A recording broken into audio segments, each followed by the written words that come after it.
magandang gabi sa inyong lahat. Nagpapatuloy po ang double-header itong Thursday ng UFL Cup Round of 16. Ang susunod na laban, Agila kontra Ceres Lasal FC. Of course, Agila, a second division club. It is a veteran of the UFL. Ang Ceres Lasal naman of course, reigning champions ng PFF Smart National Club Championship. And this is expected to be a great match to them. Well, definitely a great match. No? Ceres bringing with them a big reputation dito sa UFL. Of course, mataas din ang expectations sa kanila. And for Agila, medyo modest yung expectations sila coming from the second division.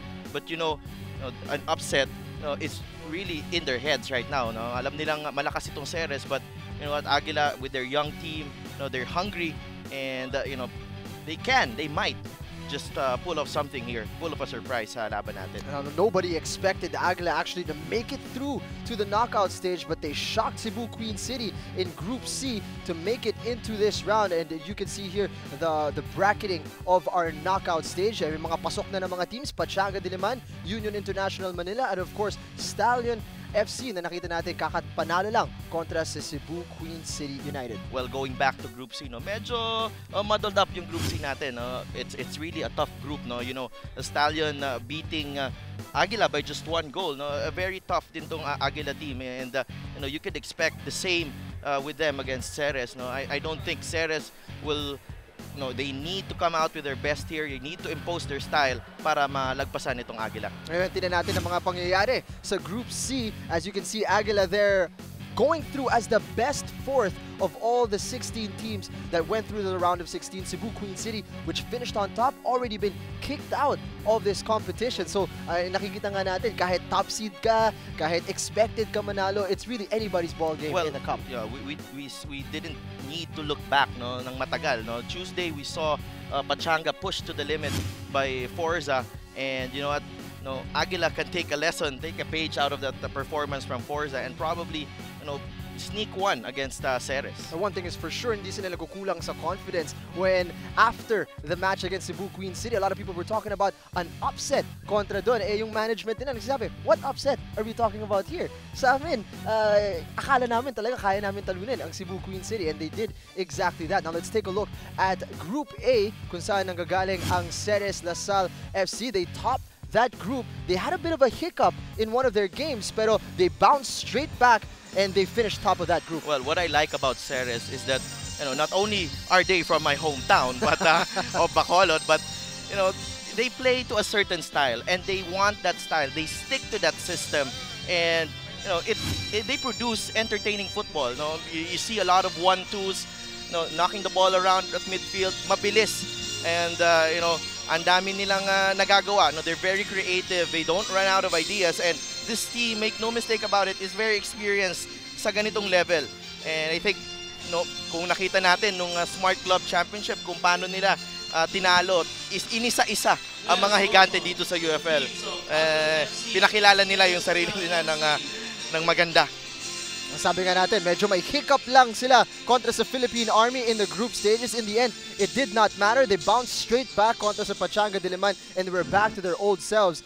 And sinasabi nga natin, sanay sila sa ganitong klaseng level. Even if they are a guest team in the UFL, this type of level certainly doesn't faze them. Well, in Bacolod, these players play weekly football, and competitive ang mga labanan dun.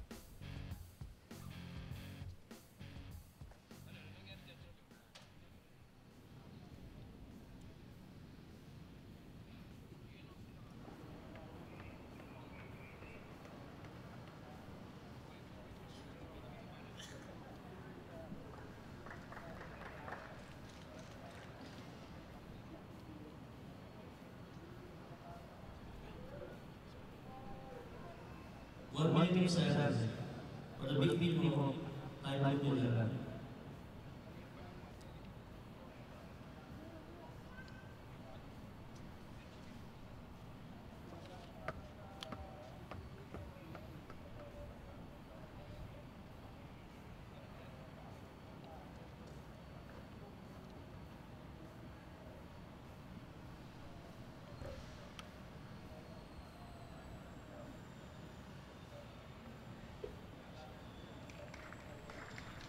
The victims of Typhoon Yolanda, of course, never too far away from the minds of all Filipinos in these trying times for our country. And of course, it's a great time also to remind everybody to flock on over here to the Emperador Stadium dahil nga lahat ng mga proceeds na nanggagaling sa ticket sales i-dinodonate ng UFL pati na rin ng Mega World to victims of Typhoon Yolanda. And of course, there are drop-off boxes here inside the Emperador Stadium na pwedeng mag-receive ng inyong mga donations at ipapadala yan in cooperation with LBC to the victims of Typhoon Yolanda. Getting ready here to kick off Agila kontra Ceres Lasal FC. Of course, ang may advantage dito, at least on paper, ay tinitingnan natin Ceres Lasal the favorites going into this match. Definitely the favorites. They have plenty of quality across the side. One player stands out for me is Byung-Jung Yol. Yun yung star performer in that Smart Club Championship. Scored the goal that won them the championship, and not only that, he created so many problems sa mga depensa ng even against the giants of the UFL. But you know what, yung Ceres, they seem to have a problem when they face sides that tend to be physical on them. When you close them down early, nagiging problema nila. Ito, makikita natin ang lineup ng Agila. They've shaped up in a manner that you can somewhat expect na medyo defensive ang dating nila. As we see here, the man to look out for is the guy that scored against Cebu Queen City in the group stage. Si Vagbe, number 20, is a dangerous man. Well, certainly a threat from that right wing. But etong Agila, they will try to play it cautious. They will try to, yung approach nila ay medyo defensive. As much as gusto nilang magkaroon ng balance yung kanilang formation with the 4-2-3-1, they have to retreat and get more people behind the ball because they are aware of the attacking threat of Ceres. And look at that formation mula sa Ceres, just to highlight kung ano bang ambition nila sa laban na to. It's a 4-2-4 formation. We're expecting a lot of attacking mula dito sa Ceres. Well, very unique itong Ceres. But, the thing with them is they are a very freewheeling yung atake nila, and then anyone can just push forward because for most of the game, hindi natin nakikita na one player at the same position. It speaks of their confidence, technical ability ng mga players ng team na to. Perhaps the familiarity as well with one another. One of the real aspects of their game that has really shocked some of the opposition dito sa UFL is the high pressing game that they do when they are without the ball, and we'll see how Agila is able to cope with such high pressure mula dito sa mga nakadilaw, that is Ceres Lasal FC. The nice thing about Ceres is when they lose the ball, they want to get it back as soon as possible, but when they have the ball as well, alam nila kung ano gagawin nila. This team never seems to run out of ideas. If you're just joining us in the match, this is Jingham lang, kasama si Sedelf Tupas, calling you the action live dito sa Action TV. Round of 16 action here in the UFL Cup. These two teams vying for a spot in the quarterfinals. I'm talking about one of the surprises of the tournament, the Agila FC, nasa paa ng Group C, and nobody expected them to move up until they shocked Cebu Queen City United. And a number 11 seed at that. That's right. Not bad from, akala mo hindi ka lulusot, tapos pumasok ka. And when the computation happened, may iba pa palang teams na mas mababa sa kanila. Trying to make the most of this as the goalkeeper had to be quick off his line. Well, Michael Casas, great starting position from him. Lumabas siya kaagad, very quick off his line. Kita niya yung defender niya, si Park, medyo naiwan. Michael Casas, if you talk about him, he's got plenty of experience really. Long before pumasok si Neil Etheridge and Roland Muller, he was our #1 goalkeeper sa national team. And I remember one match nung 2007 ASEAN Championship against Myanmar.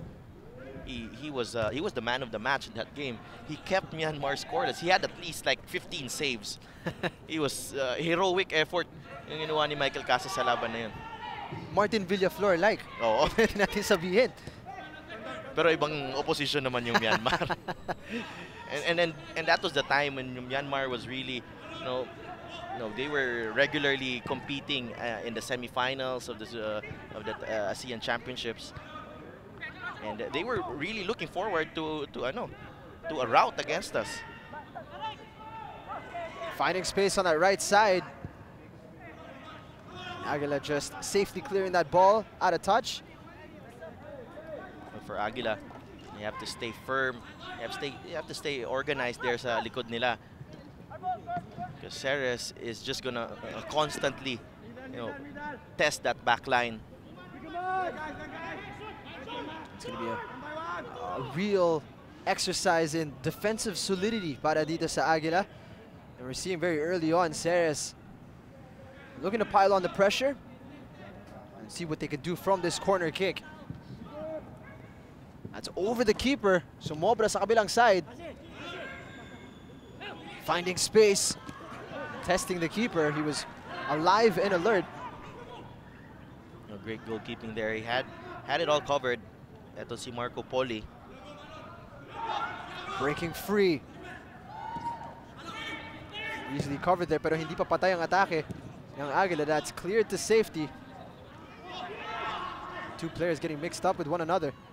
Alvin Perez sending it back to his goalkeeper. And of course, as mentioned earlier in the broadcast, these players from Agila, mga dating mga varsity players, standouts from Ateneo de Manila, and some of them possibly even from Loyola as well. Oh, well, one of them really is Alvin Perez.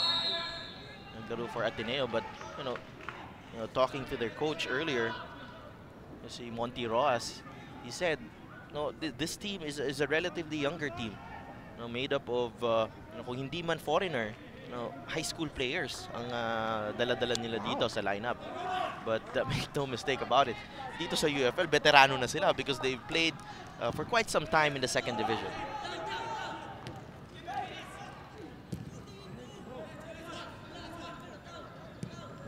As expected, yung mga start ng mga laban natin dito sa UFL Cup, it's always shot from distance. That's straight into the hands of Casas.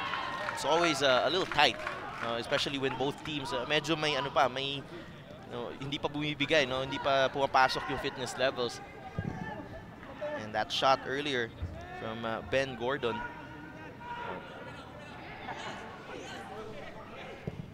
That will trouble the keeper straight at Michael Casas.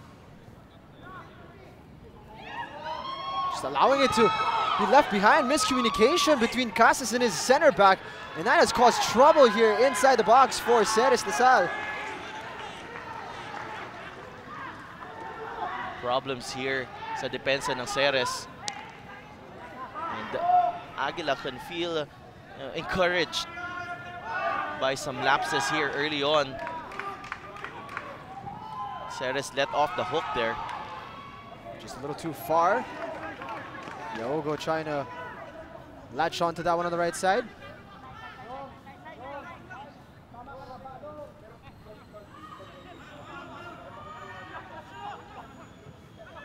Angelo Marasigan has been a pickup para dito sa Ceres. They have added on some UFL veterans sa kanilang lineup.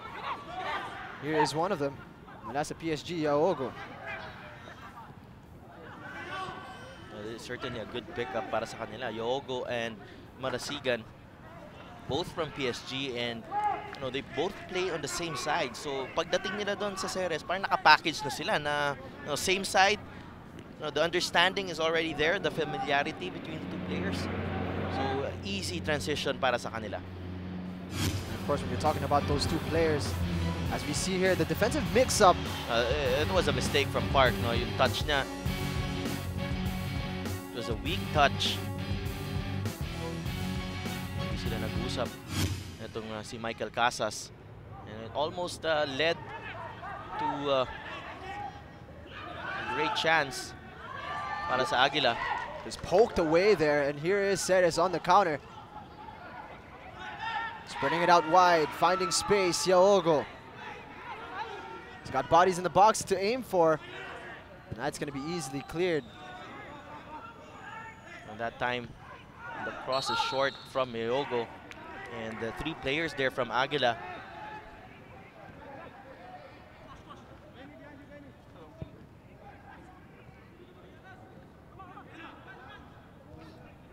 Trying to go central here. Great through ball.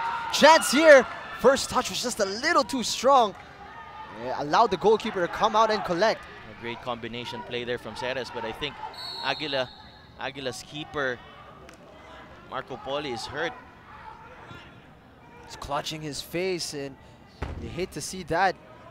I think the boot of Jong, tinamaan siya, but that was a great ball there. Galing kay Kim Jin Ho. Looked like it might have been a knee to the face as well as Ukanaya. Actually, magandang combination yun. This is where Ceres is at its best. Jong making those off-the-ball runs, going into space. And eto naman, si Jinho rather, mukhang kakapasok lang din to sa lineup ng Ceres for the Cup. And so far, he's been a great addition para sa kanila. Had some concern here para sa Agila. Byung Jun Yun was through. Kaso, hindi niya natamaan na maayos yung bola. In the wake of that, or in resulting from that, medyo nagkatamaan sila. Itong si Marco Poli, but he looks okay.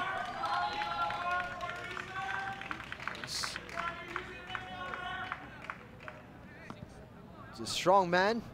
He took a real good shot to the face there. I don't think isinasadya naman yun ni Byung Jung Yun because the momentum, hindi niya na mapigilan sarili niya. He was trying to get to the ball. Incidental contact yun pagkatapos niya ng nakatira. Agila working down the right side. You can see very quickly so many yellow shirts around them.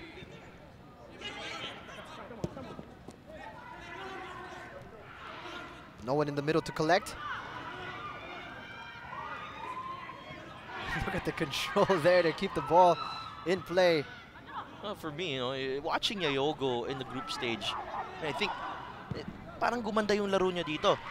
With Ceres, I think the style of this team really fits him well. Not that hindi siya nagpakita sa PSG, but here I see a level up sa kanyang performances. And perhaps yung positioning niya na rin, naging factor. Nakita naman natin, as a right back, mahilig talaga siya umatake. Oo. And in Marasigan and Yaogo, these are two very attack-minded players. But, nakita na ng isa't isa, may responsibilidad sila pag may umatake. Spreading it out wide to the left side. A little behind as Yun made the run. You rarely see. Chance here for Agila. Great opportunity. That's in the back of the net. Stunning Ceres LaSalle FC. We're talking about the UFL Cup producing such upsets. It's possible, and Agila have gotten their noses in front here, Sidelf. Wow. Bakare with just overpowering etong defender na si Camilo Tacosalme. Look at this here, a great ball. They failed to deal with it. He fails to judge the bounce of that ball. And Bakare showing strength here. He may have gotten away with the push there. But nonetheless, he had a lot to do there because under pressure siya kay Michael Casas. But ang finish niya, napaka-clinical. And Agila taking a shock lead here. Olayemi Bakare on the score sheet, opening the scoring here in our match. Pero Ceres has a strong case there na natulak nga ito si Tacosalme when he was going for the ball. But as soon as that ball bounced dun sa harap ng penalty area, there's certainly going to be problems para sa Ceres. You have to take that ball early, especially in that situation. And here, nakita mo Agila growing in confidence. First time into the round of 16 of the UFL Cup. Haven't really competed in a major competition in terms of really progressing far. And Agila here doesn't look like they're fazed by the competition. They've started in a fashion that they will be very, very happy with. There's a good position here para sa Agila. And again, Ceres cannot apply their style of play kung worried sila, and hindi sila confident with their backline. Sent in. This time safely into the hands of Casas. It's Ceres now looking for space on the counter.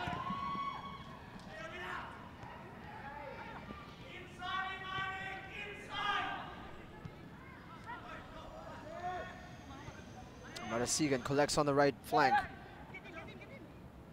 And that was a good chance kanina para sa Ceres, but they chose to wait for the build-up. So all the players of Agila were already on the back foot that time. And sayang yung opportunity na yun. It's a great time to score as well for Agila. Medyo nakikita natin, lumalaki na yung confidence at kumpiyansa ng Ceres sa ating laban. They just had a great opportunity before that.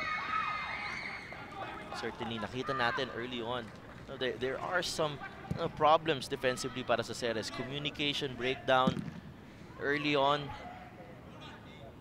And ang pangalawang nangyari, itong si Tacosalme, he allowed the ball to bounce inside that area.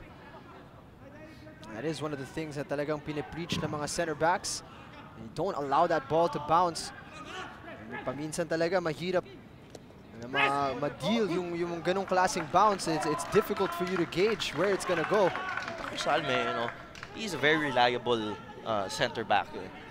He's been to a lot of matches, especially at a high level, sa national level. Never cracked the national team. He's played at a good level.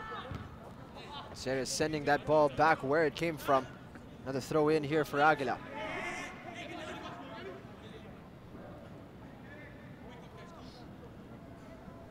The long throw. Once again, easily cleared. Pero buhay ba dito? Chance to shoot was blocked.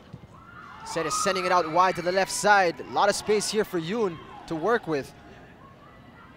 Got plenty of pace, beats two defenders. Nahanap siya ng katulong sa gitna pero blocked off ang kanyang options. You see the control from Yoon. Now he was able to get a good first touch para makontrol niya yung bola. He's using his left foot on his path. Here he takes it down to the end line. May have parang mabagal lang yung suporta doon sa atake. Corner kick. Paulie flaps at it. Wasn't able to hold on to the ball. Buhay dito ang play. Chance here and Ceres equalizes. And it all started with Marco Paulie unable to clear the ball properly, and Yaogo gets Ceres level. Immediate response here from Ceres. Yaogo takes it first time, but Agila unable to deal with that, as much as the finish was very clinical, and it's a great finish here. But Agila unable to deal with this corner properly. They allow Jinho to set up Yaogo, who takes it first time, doesn't need any invitation. Titira niya yan. And a great strike from Yaogo. The equalizer, just mukhang kaya yun ni Marco Paulie pigilan yung tira na yun. It was close to him. That doesn't stop Ceres from tying this match at 1-1. That's exactly what Agila wanted to avoid, and to concede the equalizer so early on after scoring. Well, it was one goal na kayang-kaya niya na mapigilan because it came from a set piece. They just couldn't deal with it properly. And you see what happens. Good teams punish you. Controlled illegally. Handball given. Jalsor Soriano called for the infringement. Agila taking it quickly.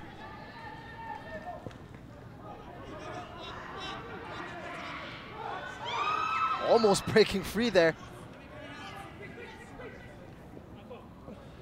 The right back of Agila has been industrial in that position. Always willing to go forward.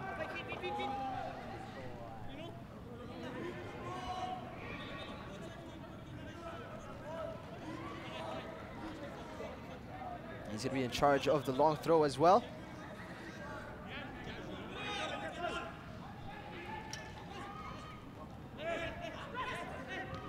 Traore. Is a chance. That's a second goal for Agila. Once again, unable to deal with it. And it's a second goal for that man. Bacare. Bacare just proving to be a thorn here para sa Ceres.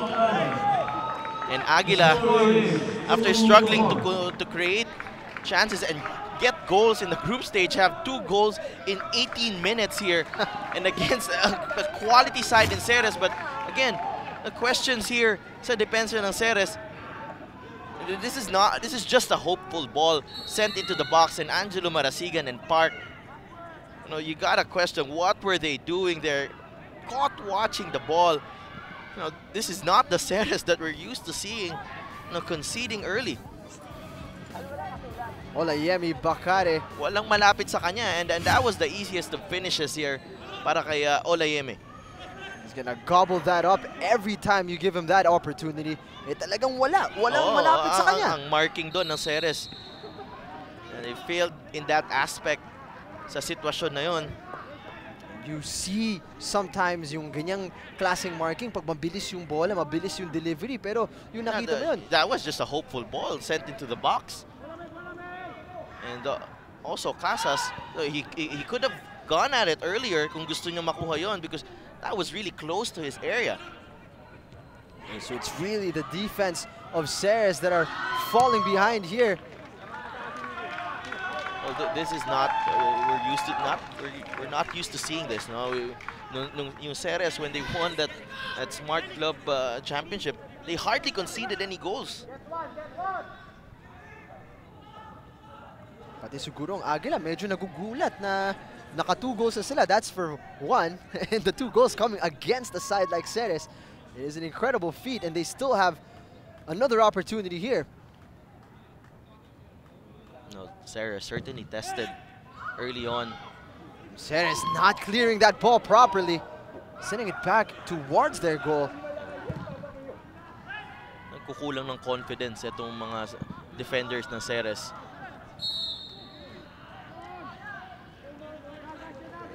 Once makascore sa'yo, the tendency is really to question yourself sometimes, and there are some doubts.